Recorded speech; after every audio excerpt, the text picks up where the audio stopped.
नमस्कार. आज लातूर लाईव्ह आणि संवाद SMS न्यूज मध्ये आपले स्वागत. मित्रांनो, सध्या विषय चालू आहे निवडणुकांचा आणि निवडणुकीमध्ये लोकसभेची घोषणा झालेली आहे. परिपत्रक निघालं, आचारसंहिता निघाली. आचारसंहितेमध्ये कुठल्या गोष्टींचं पालन करावं तेही लोकांना कळालं. पण अशा अवस्थेमध्ये तुम्हाला अधिक जागरूक करण्यामध्ये आमचं कर्तव्य आहे, कारण आम्ही आहोत पत्रकार संघाचे अध्यक्ष नरसी घोणे इथं आहेत. नमस्कार साहेब. आणि पत्रकार संघाचे सदस्य रघुनाथ बनसोडे, अशोक खानवते आणि सामाजिक कार्यकर्ते उमेश कांबळे या ठिकाणी उपस्थित आहे. आता लातूरच्या निवडणुकीमध्ये, लोकसभेच्या निवडणुकीमध्ये काँग्रेस, भाजप किंवा शिवसेना आणि वंचित विकास आघाडी यांची तिकीट कुणाला मिळणार हा प्रश्न अधिक चर्चेमध्ये आहे. मी सगळ्यात पहिल्यांदा पत्रकार संघाचे अध्यक्ष घोणे साहेबांना विनंती करतो की तुमच्या अंदाजानुसार लातूर लोकसभेच्या मतदारसंघामध्ये या निवडणुकामध्ये कुठल्या पक्षाला कुठले उमेदवार लागतील? खरं पाहता गेली 8 दिवसापासून जो चर्चेचा विषय चालू आहे, निवडणूक आचारसंहिता लागली, अधिसूचना जाहीर झाली, तरीही सत्तेत असणारे गेली सतत 5 वर्षापासूनचे इथं महाराष्ट्रात असो या लोकसभेत असो, त्यांनाही उमेदवार शोधून मिळत नाही की तारखेच्या जवळ फॉर्म भरण्याच्या शेवटच्या दिवशी उमेदवारी जाहीर करायची आहे. काँग्रेसचं तर तळ्यात मळ्यात चालू आहे. माझ्या मते सुनील गायकवाड हे भाजपचे उमेदवार असतील, तर काँग्रेसचे शिरसाट हे उमेदवार असतील. वंचित आघाडीनं आपला उमेदवार पूर्वी जाहीर केलेला आहे गारकरला. तर अपक्षामध्ये एखादी नौका उमेदवारी राहील अशी अपेक्षा आहे.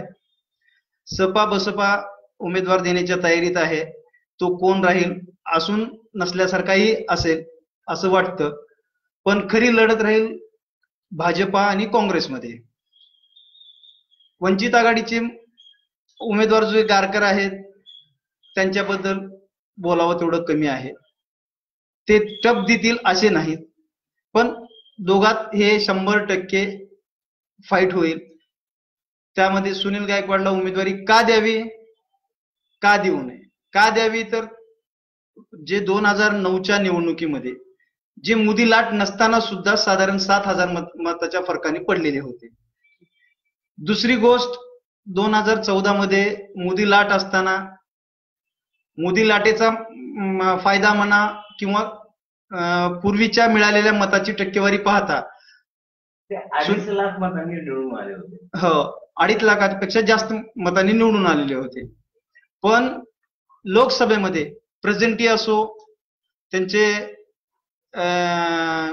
प्रश्न असो, सर्व गोष्टी जर पाहिल्या तर लोकसभेकडून काढलेल्या परिपत्रकामध्ये पहिल्या 10 मध्ये हे सुनील गायकवाड आहे देशात. हा महत्वाचा प्रश्न, महत्वाची बाब. दुसरी गोष्ट अशी आहे की सुनील गायकवाडला भाजपा, लातूर जिल्हा भाजपा अंतर्गत वाद आहे.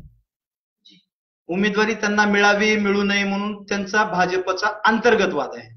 हा पक्षाचा प्रॉब्लेम नाही आहे. थोडक्यामध्ये सगळ्या पक्षामध्ये उमेदवारीबद्दल जे वाद असतात तसेच वाद सुनील गायकवाड यांच्या संदर्भात आहेत. हो, 100% अंतर्गत वाद आहे. अंतर्गत वाद आहे, जनतेतून वाद नाही. मी तर असं म्हणतो की भाजपतला प्रत्येक कार्यकर्ता म्हणजे एक गट आहे. एक गट आहे. प्रत्येक कार्यकर्ता म्हणजे एक गट आहे. आणि कुणाचंही याच्याबद्दल मतामध्ये साम्य येत नाही, ही गोष्ट खरी आहे. पण सुनील गायकवाड लातूर जिल्ह्यासाठी खूप फायदेशीर ठरले नाही, पण लातूर जिल्ह्यासाठी ते हार्मफुल दुःखदायक ठरलेलं नाही. दोन्ही बाजू आहेत. एक तर सुनील गायकवाड कुणाला त्रास दिलेही नाहीत आणि काम केले किंवा नाही हा प्रश्न गौण आहे, वेगळा आहे. पण सुनील गायकवाड म्हणून खासदार म्हणून जे स्वतःचा गट तट निर्माण करण्याचा प्रश्न होता त्यांनी 5 वर्षात करायला पाहिजे होतं, ते केले नाही. म्हणून गट केलेला नाही. त्याकरता सुनील गायकवाडला उमेदवारी 100% मिळेल ही खात्री आहे. सुनील गायकवाड वर्सेस शिरसाट अशी लढत होईल ही अपेक्षा आहे. होऊ शकते. आपल्यासोबत राजकारणामधले खूप मोठे जाणकार जुने आणि अनंत वेळा नगरसेवक राहिलेले बनसोडे साहेब आहेत रघुनाथजी थोडक्यात सांगा की या निवडणुकीमध्ये कोण उमेदवार असतील? एकंदर लातूरचं राजकारण जर बघितलं तर सर्वांना लक्षात येते आजपर्यंत आता आमच्या सहकार्याने सांगितलं किंवा सुनील गायकवाडच्या बाबतीमध्ये, परंतु काँग्रेस पक्ष असेल आणि भाजप असेल हे अगोदरच ते उमेदवार ठरवलेले असतात. जनतेला फक्त म्हणजे दिशाभूल करून त्या पद्धतीनं म्हणजे त्यांच्या मर्जीतलेच उमेदवार देत असतात. जनतेच्या कामाचं काय देणं घेणं नसते, काय नाही, असे विचित्र उमेदवार या पक्ष देण्याचं काम केलेलं आजपर्यंत. मागच्या काळामध्ये सुनील गायकवाड निवडून आला असताना देखील काँग्रेसचा उमेदवार निवडून आला. म्हणजे ही जी परिस्थिती लातूरची आहे त्याचा मी पुरावा आहे. यस. आणि ते आले बी, परंतु जनतेने ठीक आहे आले, परंतु आज परिस्थिती बघितली की 5 वर्षामध्ये सुनील गायकवाड काय बोलले नाहीत, काय नाहीत, हा नाही त्याची जबाबदारी होती. त्यांच्या पक्षामध्ये भरपूर अंतर्गत आहेत, जसे पालकमंत्री असतील, त्याच्यानंतर संभाजी पाटील असतील, म्हणजे अंतर्गत वाद खूप आणि आहेत बी अजून आहे. तर ते हा जो प्रश्न आहे तर उमेदवार मला वाटतं किंवा जर लातूरच्या विकासाच्या दृष्टिकोनातून विचार केला यांच्या अंतर्गतच 5 वर्ष भांडणं करत बसले. परंतु अनेक विषय आहेत की आज खासदारने सेंट्रल गव्हर्नमेंटचा बजेट यायला पाहिजे. नाही, मला एक गंमत सांगा की लातूरची रेल्वे पालकमंत्री आणि सुनील गायकवाड यांनी घालवली आणि त्याच पालकमंत्र्यांनी सुनील गायकवाडनी रेल्वेच्या कोचचा कारखाना आणला. तुम्ही रेल्वेच्या कोचचा कारखाना आणू शकता पण लातूरची गाडी वाचवू शकत नाही. याच्यासारखं दुर्दैव मला कुठलाही वाटत नाही. येस, करेक्ट आहे. अनेक वेळेस झेंडे घेऊन त्या रेल्वेच्या इंजिनवर उभा टाकून नाटकं केली ह्या लोकांनी आणि लातूरच्या जनतेला दिशाभूल करण्याचं काम ह्या लोकांनी केलेलं आहे. अनेक आंदोलन आपण रेल्वेसाठी केले. सर्वसामान्य लोक आंदोलनांचं बॅकबोन मी होतो. सगळ्यांना बोलवलं, सगळ्यांना एकत्रित आणलं, केलं, पण काहीही झालं नाही. असं ओके. आता उमेशजींना मी असा प्रश्न विचारतो की उमेशजी, तुम्हाला आता मी जे बोलतोय त्याबद्दल तुम्हाला काय वाटतं हे तुम्ही थोडक्यात सांगा. सर, जसं तुम्ही म्हणलात की लातूरचं म्हणजे लातूरचे सर्वात जास्त लोक रेल्वे मार्फतच पुणे मुंबई असेल, म्हणजे आता त्याचं कारण असेल की लातूर मुंबई एक्सप्रेस हा आमचा जीवाभावाचा सवाल आहे. कारण आमची लातूरची म्हणजे मराठवाड्याची जी तरुणाई आहे एकमेव गाडी आहे आणि त्याच्यातूनच आमचे जे तरुण आहेत जे की यांना बेरोजगारीमुळे हे लातूर सोडून मुंबई पुणे या मोठ्या मोठ्या शहराकडे गेलेले आहेत. बट त्यांनी जी स्थानिक खासदार असतील आणि पालकमंत्री यांच्या काहीतरी आपसी मतभेद किंवा कर्नाटकचं त्यावेळेस इलेक्शन पण लागलेलं होतं, त्यावेळेस ही लातूरची रेल्वे यांनी पळवली आणि स्थानिक खासदारांनी आणि पालकमंत्र्यांनी अशी स्टेटमेंट दिली की आम्ही ती पूर्तता करणार आहोत. आम्ही 3 नवीन रेल्वे दिलेले आहेत, पण असं वाटून येत आहे की त्या पण फुल भरून जात आहेत. त्यांचं असं म्हणणं आहे की आम्ही लातूरला 19 रेल्वे दिल्या आहेत. 19 रेल्वे त्यांनी का दिल्या हे खरी गोष्ट आहे, पण ह्या सगळ्या सेंट्रलच्या थांबा आहेत. बरोबर सर. म्हणजे तुम्हाला समजा लातूरहून पुण्याला जायचं, मुंबईला जायचं असेल तर तुम्हाला पुण्याला जाण्याशिवाय पर्याय नाही. याचा अर्थ ती पुण्याला गाडी मिळाली असा अर्थ होत नाही सर. मग स्थानिक पालकमंत्री अनेक गाड्या अशा आहेत की ज्या गाड्यांना माल कोळसा डिझेल पुरवायचा असतो त्यावेळेस त्या गाड्या लातूर थ्रू जातात. बरोबर सर. याचा अर्थ असा होत नाही की ती गाडी लातूरला मिळाली. पण आणि गंमत अशी आहे की लातूरच्या हक्काची एकमेव गाडी जी लातूर मुंबई होती ती त्यांनी इलेक्शनच्या कारणास्तव कर्नाटक म्हणजे बिदरला वळवली. आता बिदरमध्ये तर काँग्रेस सरकार आहे. ज्यावेळेस भाजप सरकार होतं तुम्ही त्यावेळेस ती वळवली. आता काँग्रेस सरकार आहे, काँग्रेस काय करते? काही नाही. मग हा राजकीय शेंडपणा नाही का? हा राजकीय शेंडपाला आहे आणि स्थानिक खासदार आणि पालकमंत्र्याचा कुठेतरी फ्लॉप गेम, म्हणजे जी लातूर मुंबई एक्सप्रेस जीवाभावाचा आमचा सवाल होता, जी पळवली, तो त्यांचा फ्लॉप ठरलेला आहे. आणि स्थानिक खासदार आणि पालकमंत्र्याला विनंती असेल की लातूरकरांची जी अस्मिता असलेली रेल्वे आहे ती आपण पुन्हा एकदा सुरू करा. आणि राहिला प्रश्न की रेल्वे कोच, सर स्थानिक पालकमंत्र्यांची अशी स्टेटमेंट होती की डिसेंबर पर्यंत आम्ही एक बोगी बाहेर काढू, जिथे की आज 5-6 महिने होऊन गेले डिसेंबरला, अजून पण बोगीचं काम चालू आहे आणि 11 महिन्याचं टेंडर आहे असं सूत्रांकडून माहिती पण मिळत आहे की आम्ही 11 महिन्यामध्ये त्याचं काम पूर्तता करायचं आहे, पण आचारसंहितेमुळे कुठंतरी ते काम स्थगित आहे असं दिसून येत आहे. सर नाही, हे टेंडर आधीच निघालेलं आहे, त्याचा आणि आचारसंहितेचा काहीही संबंध नाही, कारण हे टेंडर आधीच आहे. पण तुम्हाला गंमत सांगतो की अजूनही साधी रेल्वेची बोगीची कोच तयार करण्यासाठीची शेड सुद्धा उभी नाहीये. दिशाभूल चालू आहे. आणि फक्त लातूरकरांना नादाला लावायचं, बोलवायचं असा हा कार्यक्रम चालू आहे. उमेशजी, तुम्ही अतिशय प्रामाणिक प्रतिक्रिया दिली, त्याबद्दल तुमचा खूप खूप आभारी आहे. आता आपल्या सोबत आहेत अशोक हनवते.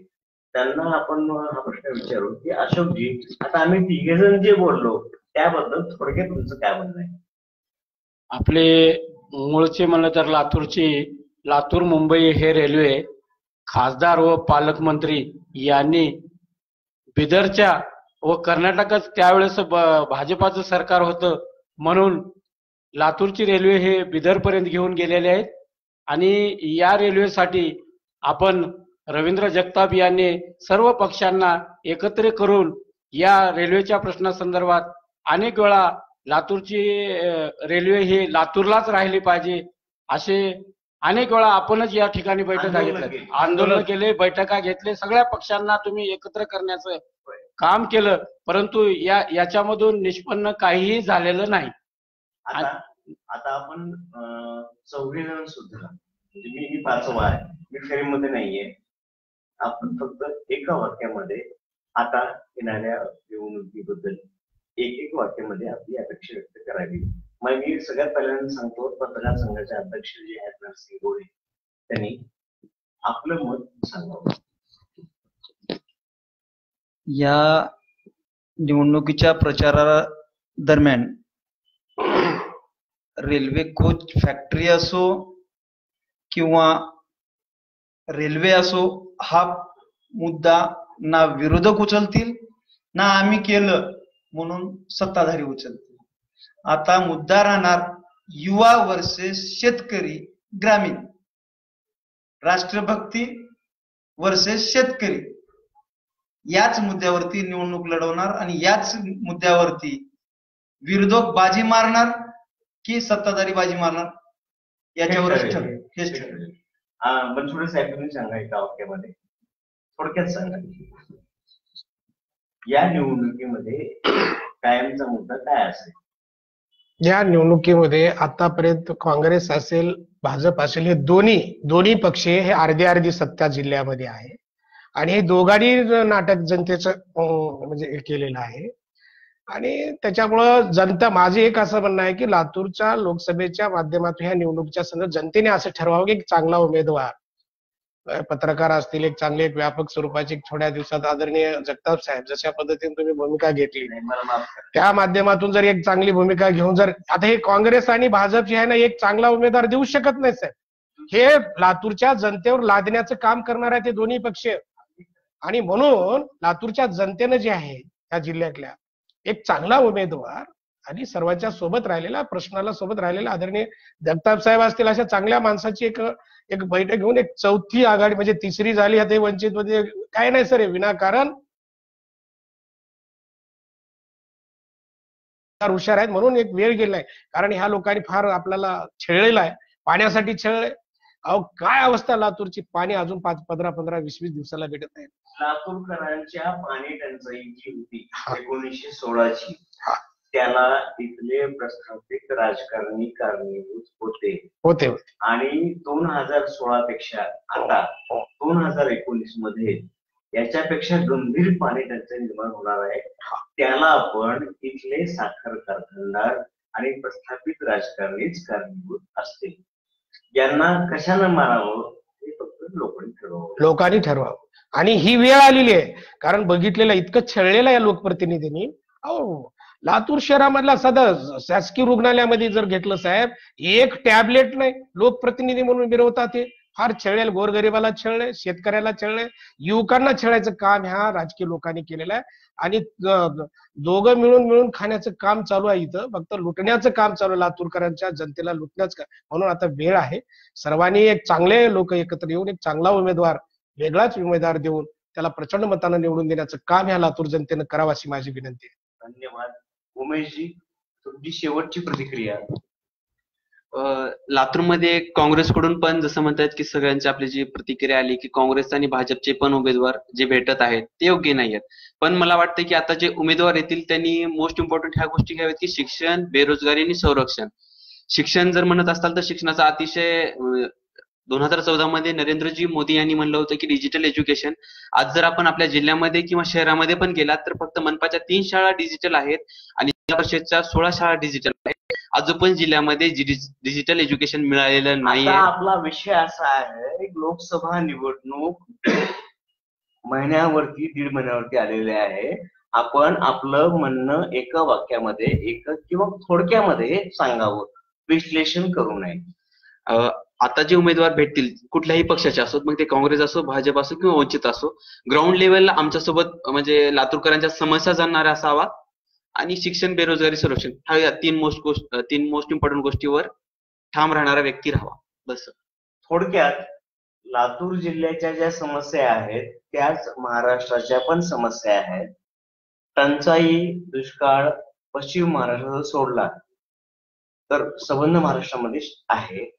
आणि या काळामध्ये नोटाबंदीपासून ज्या सरकारने अनेक निर्णय घेतले त्याचा फटका लोकांना बसलेला आहे, तुम्हाला मान्य करावं लागेल. नक्कीच. आणि आता नरेंद्र मोदी असं म्हणतात की मैं अभी और कठोर बनूंगा. तर मला असं वाटतं की नरेंद्र मोदीपेक्षा पाकिस्तान बरा. नरेंद्र मोदीपेक्षा पाकिस्तान बरा. याचं कारण असं आहे की मागच्या 70 वर्षामध्ये सामान्य जनता ज्या पद्धतीनं चांगली राहिली ती या 5 वर्षामध्ये नीट राहू शकली नाही. हे तुम्हाला मान्यच करावं लागेल. याचे अनंत पुरावे मी तुम्हाला देऊ शकतो. तर थोडक्यामध्ये मी जे बोललो आता शेवटी ते खरं आहे, तर खरं असेलच असं मी मानत नाही. मी तुमच्या चौघांच्याही मतांचा मी अत्यंत मनपूर्वक आदर करतो. आज लातूरच्या नवीन कार्यालयामध्ये पहिली मुलाखत दिली, आपलं मन मोकळं केलं. विशेषतः उमेशजी, पत्रकार संघाच्या अध्यक्ष नरसिंह घोणेजी, अशोकजी आणि रघुनाथ बनसोडेजी, तुम्हा सगळ्यांचे मी आभार मानतो. धन्यवाद.